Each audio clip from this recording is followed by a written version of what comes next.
Hallelujah. आप सबको मसीह यीशु में सलाम, जय मसीह की।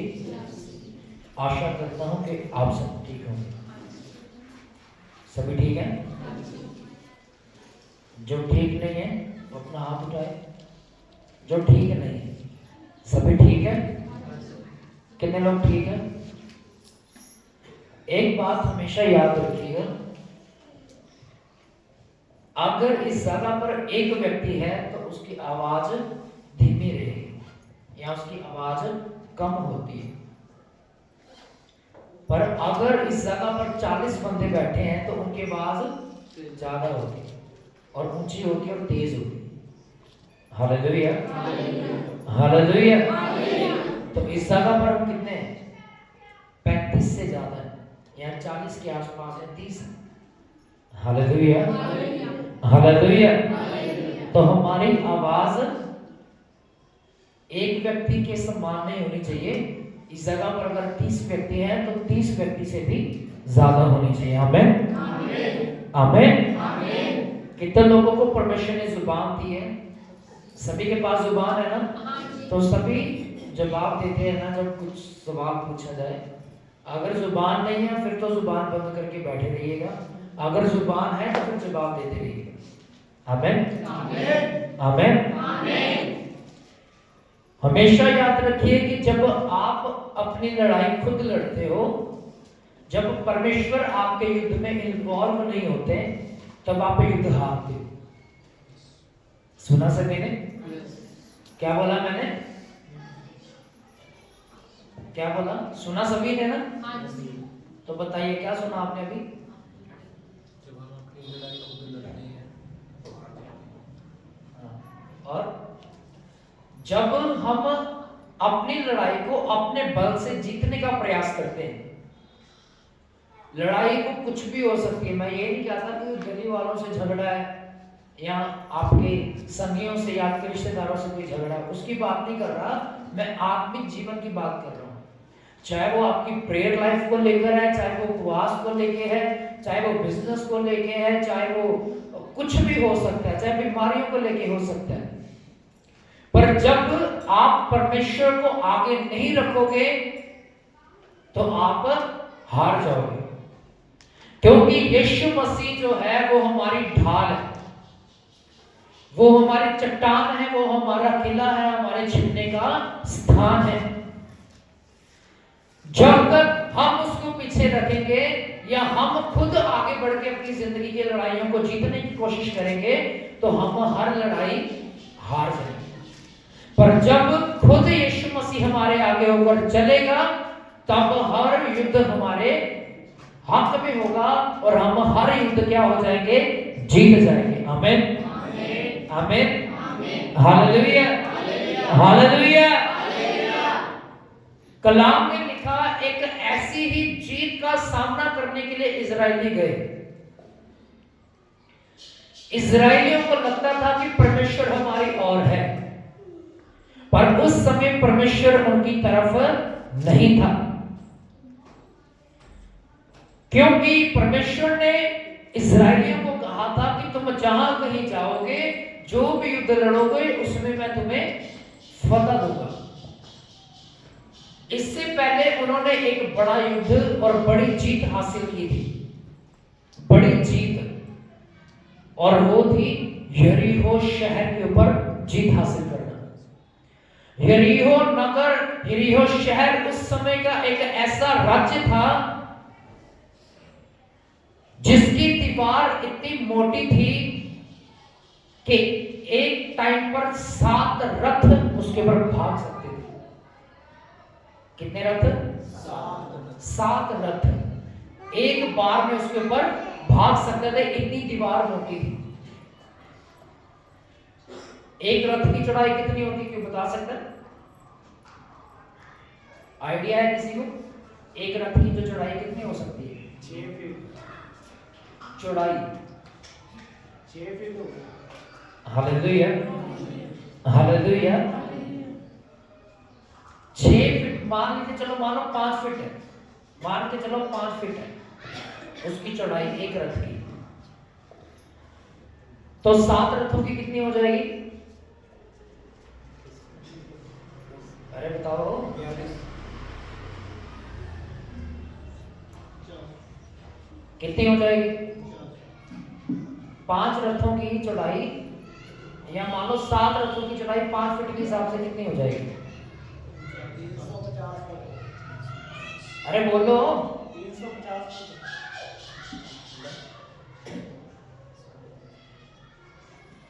इस तरफ की बात कर रहा हूं। फॉर एग्जाम्पल एक रथ 5 फीट चौड़ा है, एक रथ 5 फीट चौड़ा है। 7 रथ अगर इकट्ठे खड़े किए जाए तो उनकी चौड़ाई कितनी हो जाएगी? 35। कोई 340 कह रहा है, कोई 42 कह रहा है। मैथ कमजोर है क्या हम लोगों का? गुना करी जा रहे, गुना नहीं करना है। चौड़ाई की मैं बात कर रहा हूं कि चौड़ाई कितनी होगी? 35 फीट होगी उसकी चौड़ाई। 35 फीट चौड़ाई है, इसका मतलब 35 फीट चौड़ी सड़क थी यरीहो शहर, उसकी दीवार की जो चौड़ाई थी 35 फीट थी। और ये खुद यहां से लेके यहां तक की चौड़ाई कितनी है? 26 फीट। उस दीवार से लेके इस दीवार तक की चौड़ाई 26 फीट है। इससे और आगे लगा लो 9 फीट और लगा लो, कितना चौड़ा होगा।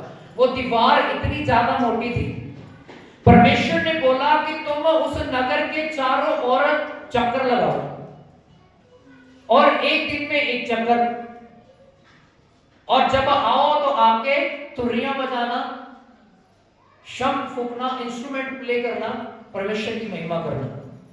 लिखा 7 दिन ऐसे ही हुआ। जब 7वां दिन आया, उन्होंने दीवार के बिल्कुल सामने खड़े होकर एक जोरदार नारा लगाया, और वो दीवार जो बहुत ऊंची थी और बहुत मोटी थी, वो तड़क गई। Hallelujah, hallelujah. इजराइलियों की गिनती कम से कम मान के चलो कि 5 लाख थी। ज्यादा है असल में तो, पर मान के चलो कि उनकी गिनती उस समय 5 लाख की थी। 5 लाख लोगों ने एक नारा लगाया हालेलुया का। कलाम में लिखा वो दीवार टूट गई और जमीन में धंस गई। हालेलुया, हालेलुया, हालेलुया के नारे में इतनी सामर्थ है। इस जगह पर 35 लोग हैं। इस जगह पर 35 से 40 लोग अगर हालेलुया का नारा लगाए तो ये पूरा हॉल गूंज उठना चाहिए। Hallelujah, hallelujah. कलाम में लिखा वो इतनी मोटी दीवार 5 लाख लोगों ने नारा लगाया, टूटी नहीं, जमीन में धंस गई। Hallelujah, hallelujah. और कलाम में लिखा परमेश्वर उनके साथ था, इसीलिए वो दीवार टूट गई। परमेश्वर उनकी अगुवाई कर रहा था, तब वो युद्ध जीत गए। कलाम में लिखा जैसी वो दीवार टूटी, सभी सिपाही उस जगह उस और जो यरीहो के दीवार के उस तरफ थे, वो सब हैरान हो गए कि इतनी मोटी दीवार इन्होंने बिना हथियार के, बिना हथौड़े, बिना सैनिक के कैसे तोड़ दिया। कलाम में लिखा इजराइली अंदर घुसे और उन्होंने उसकी भेड़, बकरियों, गाय, बैलों, ऊंटों को अर्पण की हुई चीजें समझकर काट दी और परमेश्वर के सामने अर्पित कर दिए। उस जगह के बर्तनों को भी परमेश्वर ने बोला था कि खत्म कर देना, एक भी ना छोड़ना, सभी उठा के मेरे भवन में ले आना। ये यरीहो की जीत थी। पर अगले ही दिन जब एक युद्ध और उन्हें करना था, मान के चलो कि यरीहो के राज्य में 50 लाख लोग रह रहे थे। मान के चलिए 50 लाख लोग थे उस जगह पर। परमेश्वर ने 5 लाख के द्वारा 50 लाख को हरवा दिया। अब यहोशू एक छोटे से नगर एक के लिए युद्ध के लिए जाने वाला है। वो अपने लोगों को बोलता है कि जाओ उस नगर का भेद लेकर आओ कि वो कैसा है। जब वो अपने भेदी उस नगर में भेजता है तो कलाम में लिखा वो भेदी जब वापिस आते हैं यहोशू के पास कहते हैं, ले इतने बंदे लेके जाने की जरूरत ही नहीं है, 150 बंदा भेजो, हम तो जीत जाएंगे। लाखों को परमेश्वर ने मरवा दिया हम हजारों से, तो ये फिर भी 1000 बंदे 150 बंदे लेके जाओ, हम ऐसे जीत जाएंगे। कलाम में लिखा वो युद्ध करने के लिए कुछ ही लोग गए, और जब ए राज्य में अंदर घुसे तो राज्य जो छोटा राज्य था उन्होंने उनके ऊपर चढ़ाई की, उन्हें इतना मारा कि उनके कपड़े फट गए, शरीर उनके जख्मी हो गए और वो वापस भाग आए इजराइलियों के पास, यहोशू के पास। कलाम में लिखा वो सब रोने लगे, चिल्लाने लगे कि आज तक तो हम सारे युद्ध जीतते आए, बड़े से बड़े राज्य को हमने हरा दिया, पर इतना छोटा सा राज्य है जिसके द्वारा हम हार गए। यहोशू को बड़ा दुख हुआ, वो चला गया परमेश्वर के सामने गिड़गिड़ाने लगा। लिखा सुबह से अपने मुंह के बल गिरा हुआ परमेश्वर के सामने, सुबह से शाम पड़ गई, मुंह के बल गिरा, रोई जा रहा है, रोई जा रहा है। तब जाके परमेश्वर ने से बात की और यहोशू ने बोला कि प्रभु हम इतने बड़े युद्ध जीत गए, 50 लाखों को हमने मार दिया, करोड़ों की गिनती में हमने लोगों को हरा दिया और ये हजारों की गिनती को हम हरा नहीं पाए, ऐसा क्या हो गया? तो हमसे क्यों नाराज है? क्या कारण है इसका? कलाम में लिखा एक कारण था जिसके कारण परमेश्वर ने उनकी ऐसी हालत की, उनके विरोधियों के सामने उन्हें नीचा कर दिया, और वो कारण था अकान का पाप। अकान एक व्यक्ति का नाम है। अकान ने जो यरीहो में से बर्तन उठाकर परमेश्वर के पवित्र स्थान में रखे जाने थे, मंदिर में रखे जाने थे, चर्च में लेके आने थे, उसमें से उसने कुछ बर्तन चोरी कर लिए। क्या कर लिए? सब बोले क्या कर लिए? सब जवाब दीजिए, क्या कर लिए? चोरी कर लिए।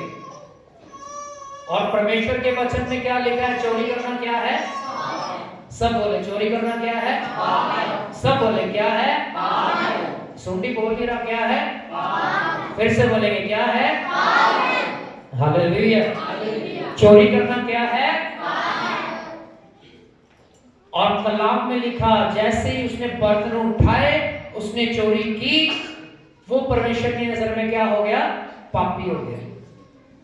और कलाम में लिखा उसी के कारण इन लोगों ने युद्ध हार लिया। इसी के कारण, इस अकान के कारण, व्यक्ति के जिसका नाम है अकान, उस व्यक्ति के कारण, एक बर्तन उठा लेने के कारण परमेश्वर ने युद्ध हरा दिया उनको। कलाम में लिखा यहोशू ने बोला कि परमेश्वर अपना न्याय प्रकट कर। हमें नहीं पता कि वो कौन है, हमें नहीं पता कि व्यक्ति कौन है जिसने तेरे बर्तन चोरी किए। लिखा उसने पूरे इजराइलियों में ये बात फैला दी कि वो सामने आए जिसने चोरी की है, परमेश्वर उसको दंड देगा। वो डर के मारे वह आगे नहीं आ रहा। ध्यान से सुनिएगा, लिखा कि वो डर के मारे आगे नहीं आ रहा। पर हमारा परमेश्वर तो सर्वज्ञानी परमेश्वर है, वो जानता है कि किसने क्या गलती की और क्या गुनाह किया।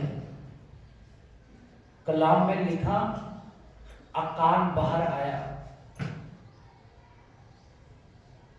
जैसे ही वो बाहर आया अपने परिवार समेत, अपने घर से, अपने तंबू से, कलाम में लिखा जमीन फट गई, उसका पूरा परिवार जमीन में धंस गया और मर गया, जमीन बंद हो गई। हालेलुया। एक कहानी जैसा लग रहा होगा ना आपको कि कहानी है, जमीन फटी, उसका पूरा परिवार नीचे चला गया और फिर से जमीन बंद हो गई, वो नीचे दबे रह गए, मर गए। कहानी लगती होगी पर ये असल है। परमेश्वर जब न्याय करता था पहले के समय में, तो वह कुछ इसी तरह से न्याय करता था और तभी लोग उससे डरते थे और पाप नहीं करते थे। पर जिनका जमीर मर जाता था परमेश्वर के प्रति, परमेश्वर उनको ही खत्म कर देता था। हालेलुया। जब तक आप परमेश्वर को आगे रखकर पवित्रता से चलेंगे, परमेश्वर आपकी तरफ से युद्ध लड़ेगा और आप युद्ध जीतते चले जाओगे यीशु मसीह के नाम में। आमीन आमीन। और जैसे ही आपने गलतियां करी और आपने अपनी समझ का सहारा लेकर अपनी लड़ाई को खुद लड़ने की कोशिश करी, तब आप इस इजराइलियों की तरह आप भी हार जाओगे। क्यों? क्योंकि परमेश्वर कहता है युद्ध तेरा नहीं, युद्ध मेरा है। Hallelujah hallelujah. युद्ध आपका नहीं है, युद्ध परमेश्वर का है। सिर्फ आपको एक काम करना है, प्रार्थना करनी है और पवित्रता में बने रहना है। और जब आप दो चीजें करोगे, परमेश्वर आपकी जिंदगी का हर युद्ध लड़ेगा और आप जीतोगे। लड़ेगा, वो महिमा आपको मिलेगी यीशु के नाम में। Hallelujah hallelujah. संसार की नजर में यीशु मसीह ऊंचा नहीं होता, संसार की नजर में आप ऊंचे होते हो और आपके जीवन के द्वारा यीशु मसीह ऊंचा होता है। Hallelujah, hallelujah. क्योंकि लोगों को नहीं पता कि आपका युद्ध परमेश्वर लड़ रहा है, उनको तो यही लगता है कि आप लड़ रहे हो, पर उनको नहीं पता कि उस गोपहिये के पीछे जो दाऊद के हाथ में है, उसके पीछे तो पत्थर की ताकत नहीं है, उस पत्थर के पीछे परमेश्वर की ताकत है। Hallelujah, hallelujah. और जब वो पत्थर गोलियत के ऊपर लगा तो कलाम में लिखा वो ढेर हो गया। वैसे ही आपकी विपत्तियां आपकी प्रार्थना के द्वारा ढेर हो जाएंगी, क्योंकि आप पवित्रताई में हो और परमेश्वर को आगे रख के चलने वाले व्यक्ति हो। Hallelujah, hallelujah. कलाम में लिखा उस अकान का पूरा परिवार नाश हो गया। क्यों? क्या गलती थी? क्या किया था काम ने? क्या की थी? चोरी करी थी। और चोरी करना पाप है। क्या है? पाप है। और पाप की मजदूरी क्या है? मौत। सब बोले क्या है? मौत। इब्रानियों की किताब में लिखा पाप की मजदूरी मृत्यु है। जो कि पाप में जीवन व्यतीत करता है वो मार दिया जाएगा। आज इस पृथ्वी पर भले ही उसकी महीने की सैलरी लाख रुपया हो सकती है, पर अगर उसके जीवन में पाप है तो वो पैसा भी उसी के साथ नरक में चला जाएगा। उस पैसे की भी महत्वता नहीं रहेगी। Hallelujah, hallelujah. याद रखिएगा हमेशा कि आपको अपनी लड़ाई लड़नी है, पर अपने बल से नहीं, परमेश्वर की सामर्थ्य के द्वारा। आमेन, आमेन। लोग हंसेंगे आपके ऊपर, लोग हंसेंगे आपके ऊपर कि ये तो बस प्रार्थना में बैठा रहता है, प्रार्थना करता रहता है, जो काम करने वाला वो करता नहीं। पर मैं सच कहता हूं, जब आप परमेश्वर को पहल देंगे, परमेश्वर आपके सारे टेढ़े रास्तों को सीधा करता चला जाएगा। आमेन, आमेन, हालेलुया। इस्राएलियों की गलती थी ये कि उसने पाप किया, और एक व्यक्ति के पाप करने के कारण पूरा इजराइल हार गया। पूरी इजरायली मंडली को हार का सामना करना पड़ा। कहते ना कि गंदी मछली पूरे तालाब को क्या कर देती है? सब बोले क्या कर देती है? गंदा कर देती है। एक गंदी मछली, एक गंदा व्यक्ति पूरी मंडली को बिगाड़ के रखता है। एक गंदा चरित्र, एक गंदा करैक्टर, अडल्ट्री में फंसा व्यक्ति, व्यभिचारी व्यक्ति पूरी मंडली को व्यभिचारी बना देता है। Hallelujah, hallelujah. याद रखिए, आप बचेंगे, आपका घराना बचेगा। अगर आप नहीं बचोगे, आपका घराना भी नहीं बचेगा। आपके कंधों पर एक बड़ी रिस्पॉन्सिबिलिटी है। मैं कल भाइयों को बता रहा था, आपसे भी एक सवाल पूछना चाहता हूं जो मैंने रात को भाइयों से पूछा। कलाम में लिखा, यीशु मसीह ने कहा सलीब के ऊपर कि हे मेरे पिता, तूने मुझे क्यों छोड़ दिया। आप जो रात को इस जगह पर थे वो नहीं बताएंगे, बाकी आप में से कोई बताए ऐसी बात यीशु ने क्यों बोली कि है मेरे पिता, तूने मुझे क्यों छोड़ दिया। कोई बता सकता? अरे बताइए, किसी को पता है? हाँ या ना मतलब जवाब दीजिए। सबका पाप अपने ऊपर ले लिए। आपको तो बताया था मैंने। हालेलुया। चलिए मैं बता देता हूं। कलाम में लिखा, परमेश्वर पुराने समय में पापियों से क्या करता था? घृणा करता था, और जो पापी होते थे उन्हें वो छोड़ देता था, उनको उन्हीं के हाल पे छोड़ देता था। या वो अपनी बीमारी में फंस के मर जाते थे, या परमेश्वर के क्रोध के तले आके मर जाते थे। अब यीशु मसीह ने कहा कि पूरे जगत का, यूहन्ना ने भी ये गवाही दी, देखो वो मेमना जो परमेश्वर का है पूरे जगत के पाप के लिए जा रहा है। यीशु मसीह ने अपने कंधों के ऊपर अपने ऊपर क्या ले लिए, इस जगह पर बैठे तमाम भाइयों और बहनों के, इस संसार में, इस पूरी पृथ्वी के ऊपर जो मानव जाति रहती है, जो मर गए, जो जी रहे हैं, जो आने वाले हैं, जो जन्म लेने वाले हैं, उन सभी के पापों का बोझ उसने अपने कंधों पर ले लिया और सलीब के ऊपर लटक दिया। और जो पापी है परमेश्वर उनसे क्या करता है, क्या करता है, घृणा करता है। और अब पूरे जगत का पाप यीशु मसीह के ऊपर था, इसीलिए परमेश्वर ने यीशु से घृणा की, उसे छोड़ा। और तभी यीशु मसीह ने बोला, क्या मेरे पिता तूने मुझे क्यों छोड़ दिया। अगर यीशु मसीह को परमेश्वर ना छोड़ता तो यीशु मसीह को कोई दुनिया की ताकत या आसमान की ताकत सलीब पर चढ़ा नहीं सकती थी। कलाम में लिखा, यीशु मसीह ने जब गतसमनी के बाग में था, जिस रात वह पकड़वाया जाने वाला था, उस रात वो प्रार्थना करके जब उठा तो यहूदा इस्करियोती आया। जब उसने देखा कि बहुत सारे लोग लाठियां लेके, तलवारें लेके यीशु मसीह को पकड़ने के लिए आए हैं सैनिक, तो यीशु ने उनको कहा, तुम मुझे क्यों चोर और डाकुओं की तरह पकड़ने के लिए आए। उस समय में आराधनालय में, चर्च में खड़ा होके मैं शरेआम प्रचार करता रहा, तब तुम मुझे पकड़ नहीं पाए। ऐसा क्या था कि तुम उस समय मुझे पकड़ नहीं पाए। उस समय तुम लोगों ने मुझ पर पथराव करने की कोशिश करी, तब पथराव भी नहीं कर पाए। पर आज कहता वो समय है कि मैं अपने आप को तुम्हारे हाथों में करता हूं। ये समय है कि तुम मनुष्य के पुत्र को सलीब पर चढ़ाओ और वो मुर्दों में से तीसरे दिन जी उठेगा। Hallelujah, hallelujah. इसीलिए यीशु मसीह ने कलवरी की क्रूस के ऊपर कहा, क्या मेरे पिता तूने मुझे क्यों छोड़ दिया। क्योंकि पूरे जगत का पाप यीशु मसीह के ऊपर आ गया। और पापी से पुराने समय में लिखा परमेश्वर क्या करता था, घृणा करता था। अब परमेश्वर की नजर में यीशु मसीह क्या है, पापी है। हालेलुया। क्या कहा, अब परमेश्वर की नजर में यीशु मसीह क्या था, भले उसकी रग में पाप नहीं था, पर अब उसके कंधों पर जो सलीब थी वो आपका और मेरा पाप था। इसीलिए उसने कलवरी की क्रूस के ऊपर कहा कि अब्बा, ऐ पिता तूने मुझे क्यों छोड़ दिया। कलाम में लिखा, ये बोल के उसने अपने प्राण त्याग दिए। पर जैसे ही उसका लहू का टिपका नीचे गिरा जमीन के ऊपर, जो उसके पंजर में या छाती में जो भाला घोंपा गया, कलाम में लिखा लहू और पानी बह निकला।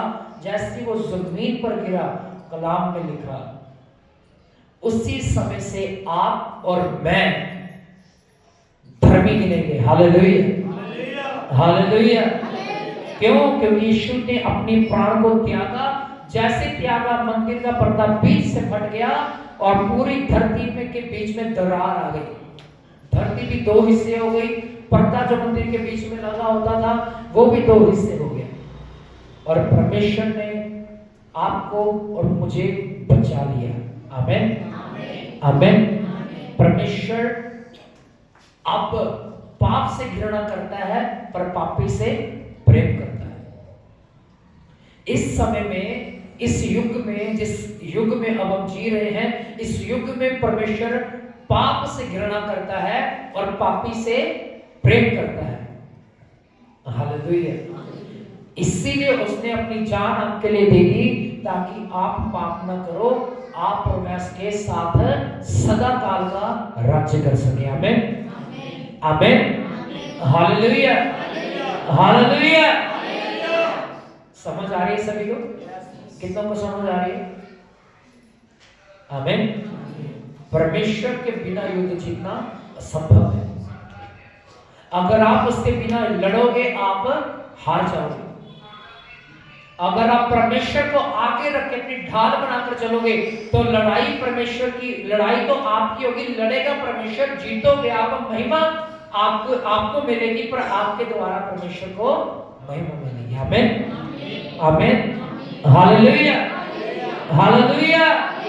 समझ आ गया सभी को कि युद्ध उसके बिना जीतना असंभव है।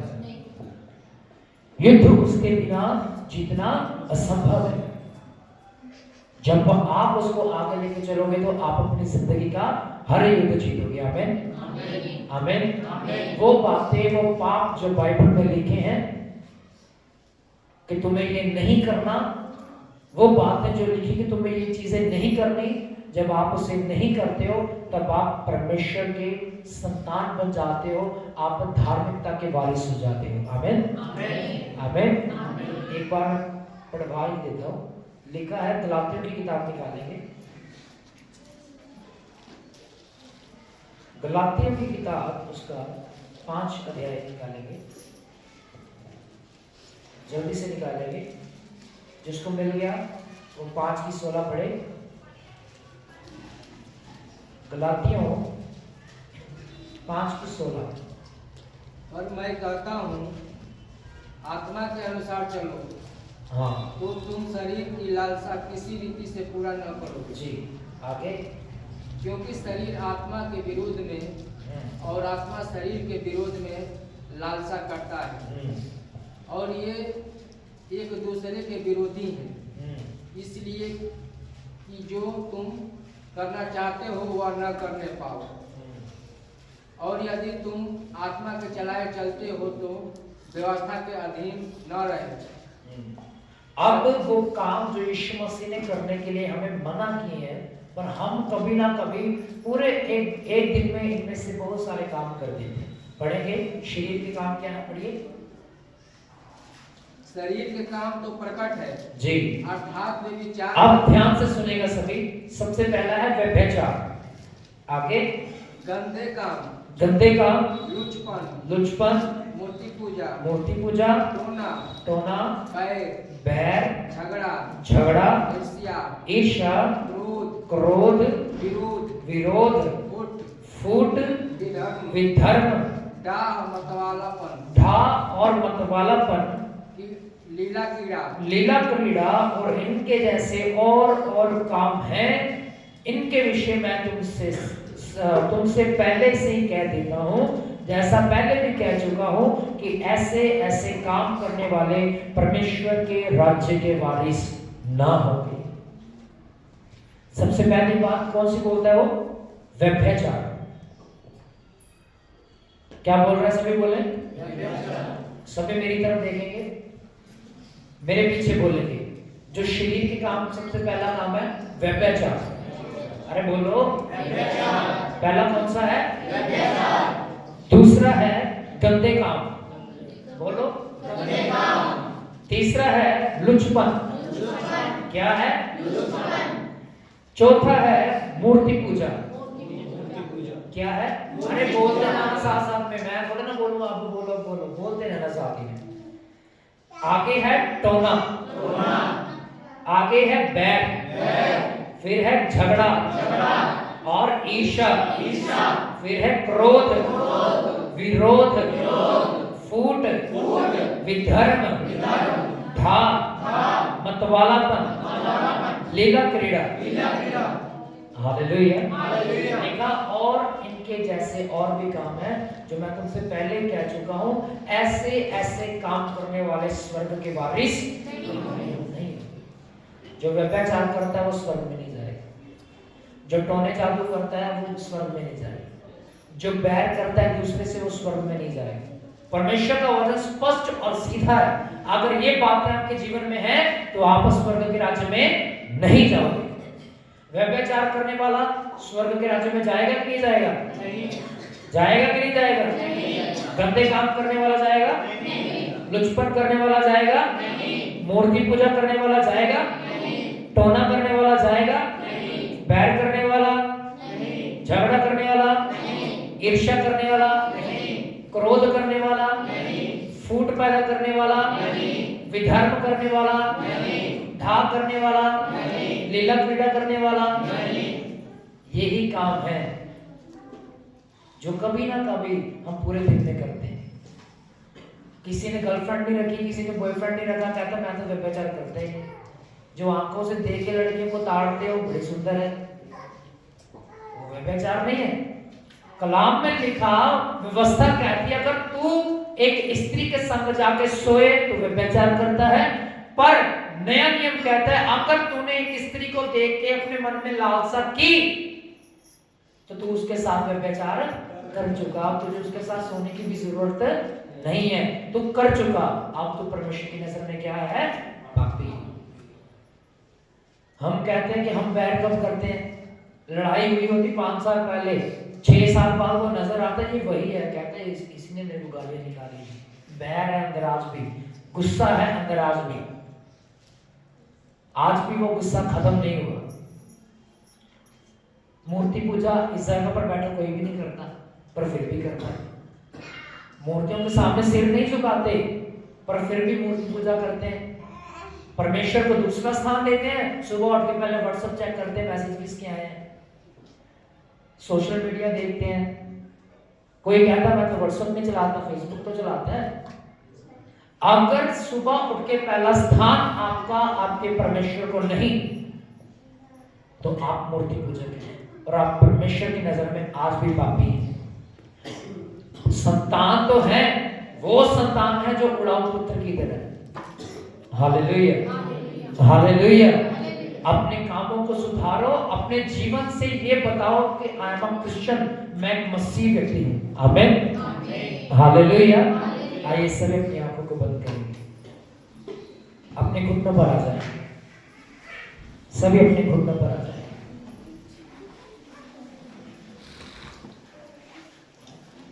अपने हाथों को उठाइए और जो आज आपने सीखा है, जो आपको समझ आया, उसके प्रति आइए प्रार्थना करें। मैं आपको कुछ मिनट देता हूं, फिर उसके बाद हम अंगीकार करेंगे।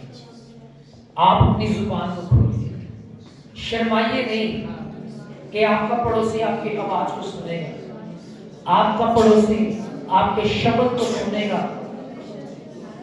अगर सुनता है तो सुनने दो। अगर परमेश्वर ने आज आपकी आवाज नहीं सुनी तो आपका इस जगह पर बैठना व्यर्थ है। अगर आप शर्माएंगे अपने पापों को उसके सामने से मानने के लिए, तो इस जगह पर बैठना आपका व्यर्थ है। अपने गुनाहों को मान लो, अपने गुनाहों से पश्चाताप करो, क्योंकि पाप के कारण इस्राएल हार गया, गलतियों के कारण इस्राएल हार गया। अगर आप में भी आज गलतियां हैं, गुनाह है, पाप है, तो आप अपनी जिंदगी का युद्ध हार जाओगे। आप स्वर्ग के राज्य में नहीं जा पाओगे। आपका और मेरा एक ही मकसद है, स्वर्ग के राज्य में प्रवेश करना। उसके राज्य में प्रवेश करने के लिए आप पाप का रहित जीवन जीना आपको पड़ेगा, तब आप उसके राज्य में जा पाओगे। आइए प्रार्थना करें, अपनी जुबान को खोलें, कहे प्रभु जी जो गलतियां इस्राएल ने की हम ना करें। उसने चोरियां करी, डकैतियां करी, व्यभिचार किए, मूर्ति पूजा किए, हम ना करें। अपनी जुबान को खोलो परमेश्वर के सामने, उससे कहो कि परमेश्वर मुझे माफ कर, अगर ये सब बातें हुई हैं किसी कारण पाप के द्वारा, खुदा मैंने तेरे मन को ठेस पहुंचाई, तुझे बुरा लगा, मुझे माफ कर दे।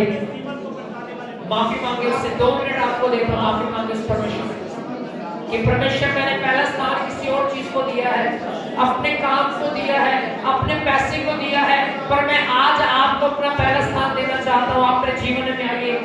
प्रकाशित वाक्य 3:16 में लिखा, देख 20 में लिखा, देख वो तेरे दिल के द्वार पर खड़ा खटखटाता है। यदि तू आज उसका शब्द सुने और अपने मन को कठोर न करे और अपना मन खोले, तो वो तेरे भीतर आएगा, वो तेरे साथ भोजन करेगा और तू उसके साथ करेगा। आइए अपने मनों को आज खोल दीजिए उस परमेश्वर के सामने, उस खुदा के सामने आइए, अपने मनों को खोल दीजिए। उस परमेश्वर के सामने अपने मन को खोलिए, उस परमेश्वर के सामने अपने हृदय को खोल दीजिए, वो आज आपको भरेगा। मांगे मांगे उससे माफी मांगे, प्रभु जी मैंने पहला स्थान किसी और चीज को दिया है, मैंने पहला स्थान अन्य बातों को दे दिया, आप मुझे माफ कर दीजिए। और भाइयों के वास्ते प्रार्थना करें सभी।